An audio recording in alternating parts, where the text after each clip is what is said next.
السلام علیکم ورحمۃ اللہ وبرکاتہ. الحمدللہ والصلاۃ والسلام علی رسول اللہ وبعد. اعوذ باللہ من الشیطان الرجیم. بسم اللہ الرحمن الرحیم. وَيَضَعُ عَنْهُمْ إِصْرَهُمْ وَالْأَغْلَالَ الَّتِي كَانَتْ عَلَيْهِمْ. محترم ناظرین کرام، آج کی اس نشست میں آپ کو یہ بتاؤں گا کہ اسلام آزادی اور غلامی کے تعلق سے کیا نظریہ رکھتا ہے. ناظرین کرام، انسان کا آزاد رہنا یہ اس کی فطری ضرورت ہے اور اس کا حق بھی ہے، لیکن ہسٹری اور تاریخ ہمیں یہ بتلاتی ہے کہ دنیا میں کئی ایسے ادوار آئے ہیں کہ جس میں لوگوں نے انسانوں کو اپنا غلام بنانا چاہا ہے. اس کی سب سے بڑی دلیل فرعون کی ہے. فرعون نے لوگوں کو اپنا غلام بنایا. قرآن کریم نے اس واقعے کو بیان کیا ہے اور اللہ رب العالمین نے اپنے فضل و کرم سے اپنے ان بندوں کو بچایا کہ کسی انسان کے وہ غلام بنے. سورہ بقرہ کی آیت نمبر 49 میں اللہ رب العالمین فرماتا ہے وَإِذْ نَجَّيْنَاكُم مِّنْ آلِ فِرْعَوْنَ يَسُومُونَكُمْ سُوءَ الْعَذَابِ يُذَبِّحُونَ أَبْنَاءَكُمْ وَيَسْتَحْيُونَ نِسَاءَكُمْ وَفِي ذَلِكُمْ بَلَاءٌ مِّن رَّبِّكُمْ عَظِيمٌ.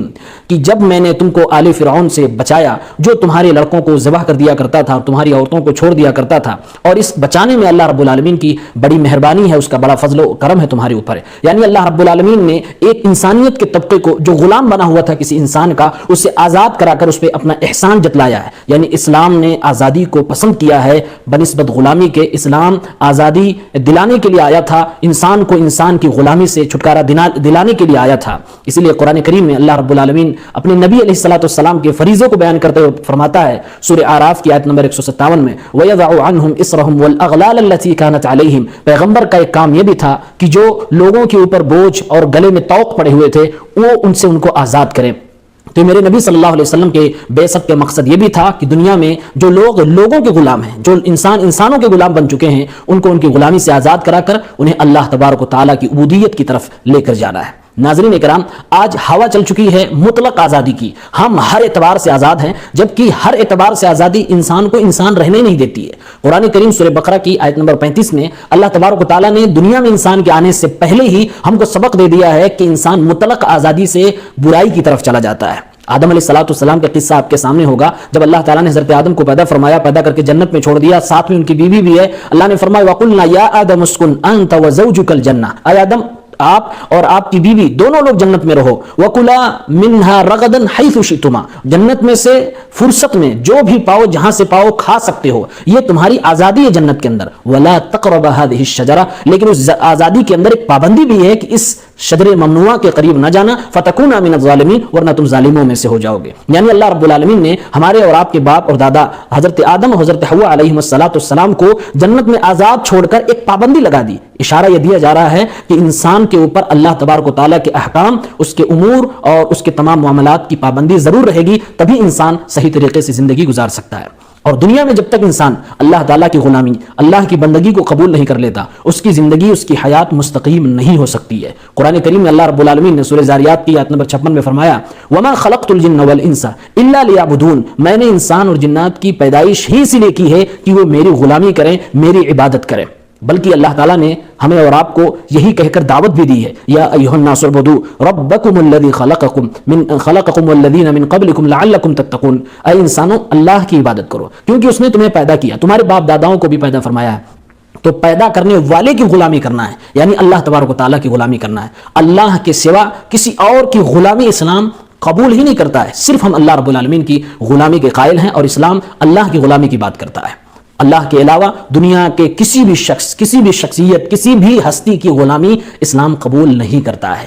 اسی لیے اسلام نے جہاں ماں باپ کے حقوق بیان فرمائے، اسلام نے یہ بھی حکم دیا ہے کہ تم اپنے ماں باپ کی بھی غلامی نہیں کرو گے. فلا تطعهما. اگر ماں باپ اللہ کے حکم کے خلاف تمہیں حکم دے رہے ہیں تو ماں باپ کی بھی وہاں فرما برداری نہیں کرنی ہے. یعنی ایک مسلمان اپنے باپ کی بھی غلامی نہیں کرتا ہے کیونکہ وہ اللہ کا غلام بن چکا ہوتا ہے. غلامی کے تعلق سے حضرت عمر فاروق رضی اللہ تعالیٰ عنہ کا ایک قول مشہور ہے وَمَتَى اسْتَعْبَدْتُمُ النَّاسَ وَقَدْ وَلَدَتْهُمْ أُمَّهَاتُهُمْ أَحْرَارًا. کہ تم نے لوگوں کو کب سے غلام بنانا شروع کر دیا جبکہ ان کی ماؤں نے انہیں آزاد پیدا کیا تھا. انسان پیدائشی طور پر آزاد ہوتا ہے اور یہ اس کی فطری ضرورت ہے، اس ضرورت کو نہیں چھینا جا سکتا ہے.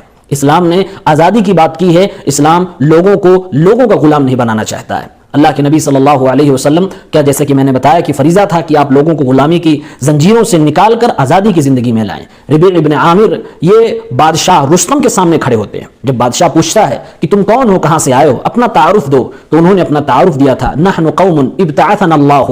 ہم وہ قوم ہیں جسے اللہ نے بھیجا ہے لنخرج من شاء من عبادت العباد الی عبادت اللہ، تاکہ ہم لوگوں کو بندوں کی عبادت سے نکال کر اللہ تبارک و تعالیٰ کی عبادت کی طرف لے جائیں، یعنی بندوں کی غلامی سے نکال کر اللہ کی غلامی کی طرف لے جائیں۔ یہ مسلمانوں کی زمین پہ آنے کا بہت بڑا مقصد ہے، تاکہ ان کی زندگیاں خوشحال ہوں اور ان کے اوپر جو ظلم ہو رہا ہے اس ظلم سے ان کو چھٹکارا مل سکے اور ان کے ساتھ انصاف ہو سکے، عدل ہو سکے۔ یہ اسلام کے بنیادی مقاصد میں سے ایک اہم مقصد تھا۔ ناظرین کرام، جب اللہ کے رسول صلی اللہ علیہ وسلم نے اپنی نبوت کا اعلان کیا تھا، دنیا میں انسان کو جسمانی غلامی کا شکار ہونا پڑ رہا تھا، غلامی کا ایک دور چل رہا تھا، لوگ اپنے ہی بچوں کو بھوکمری کی وجہ سے بیچ دے رہے تھے، کچھ لوگ خود غلام بننا چاہ رہے تھے کیونکہ وہ خود اپنا پیٹ نہیں پال سکتے تھے، اس لیے غلام بنتے تھے تاکہ ہمارا آقا، ہمارا جو سردار ہوگا وہ مجھے 2 ٹائم کا کھانا بھی کھلا سکے گا۔ جنگیں ہوتی تھی، لڑائیاں ہوتی تھی، لڑائیوں میں لوگ غلام پاتے تھے، لوگوں کی چوری ہوا کرتی تھی، لوگوں پر ڈاکہ ہوا کرتا تھا، یعنی لوگوں کو چرا کر انہیں غلام بنا لیا جاتا تھا۔ کئی طریقے ایسے تھے جس سے انسان کو غلام بناتا تھا۔ اسلام آیا، محمد عربی صلی اللہ علیہ وسلم آئے، لوگوں کو اس غلامی کی زندگی سے نکال کر آزاد کرنا چاہتے تھے۔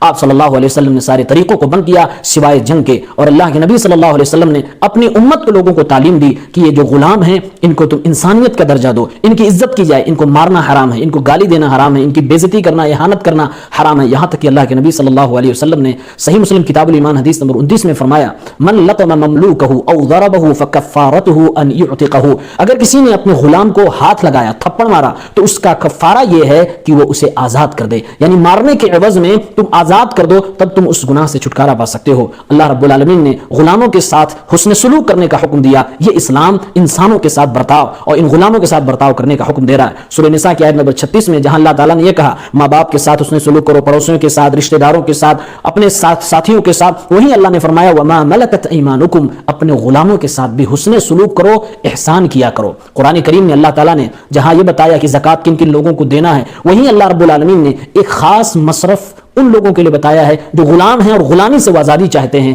فرمایا انما الصدقات للفقراء والمساکین والعاملین علیہا والمؤلفۃ قلوبہم وفی الرقاب، یعنی جو غلام ہیں، غلامی سے آزادی چاہتے ہیں، ان کی بھی مالی مدد کی جائے تاکہ وہ اپنے گلے میں پڑے ہوئے غلامی کی زنجیر کو توڑ سکیں اور آزاد ہو سکیں۔ یعنی اسلام غلاموں کو آزاد کروانا چاہتا ہے۔ اسی لیے اسلام کے اندر آپ اسلام کی تعلیمات کو دیکھیے، اس میں بڑی باریکیاں ہیں، بڑی حکمتیں ہیں، جاننے والے سے جانتے ہیں۔ کئی غلطیوں پر بطور کفارہ اللہ تعالیٰ نے، اللہ کے نبی صلی اللہ علیہ وسلم نے کہا ہے کہ گردن آزاد کی جائے، غلام کو آزاد کیا جائے۔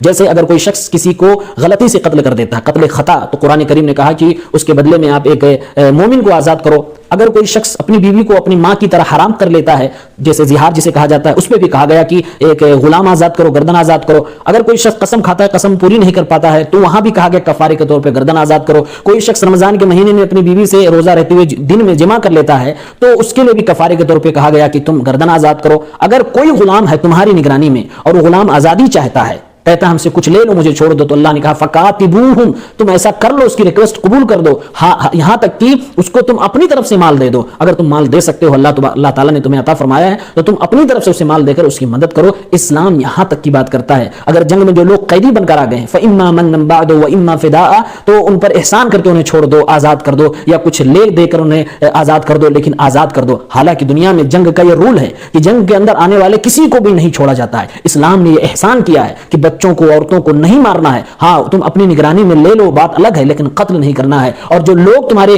ذمہ داری میں آ جائیں، غلامی میں آ جائیں، تو ان کو تم احسان کر کے انہیں آزاد بھی کر سکتے ہو، فدیہ لے کر انہیں آزاد کر سکتے ہو۔ یہ اسلام کا احسان ہے۔ اللہ کے نبی صلی اللہ علیہ وسلم فرماتے ہیں اگر کسی کے نگرانی میں کوئی اس کا غلام ہے، صحیح مسلم کتاب الایمان حدیث نمبر 38 اور 39، اللہ کے رسول فرماتے ہیں فَلْيُطْعِمْهُ مِمَّا يَأْكُلُ، جو کھاتے ہو کھلاؤ، وَلْيُلْبِسْهُ مِمَّا يَلْبَسُ، جو پہنتے ہو پہناؤ، اور ان کے اوپر اتنا بوجھ نہ کام کا ڈالو کہ وہ کر نہ پائیں۔ اگر تم ان کے اوپر کام کا بوجھ ڈالتے ہو اور تمہیں لگتا ہے کہ وہ اس میں پریشان ہوں گے، تو تم خود ان کی مدد کیا کرو۔ یہ اللہ کے نبی صلی اللہ علیہ وسلم کی تعلیم ہے، یہ اسلام کی تعلیم ہے، غلاموں کے ساتھ تعلیم ہے۔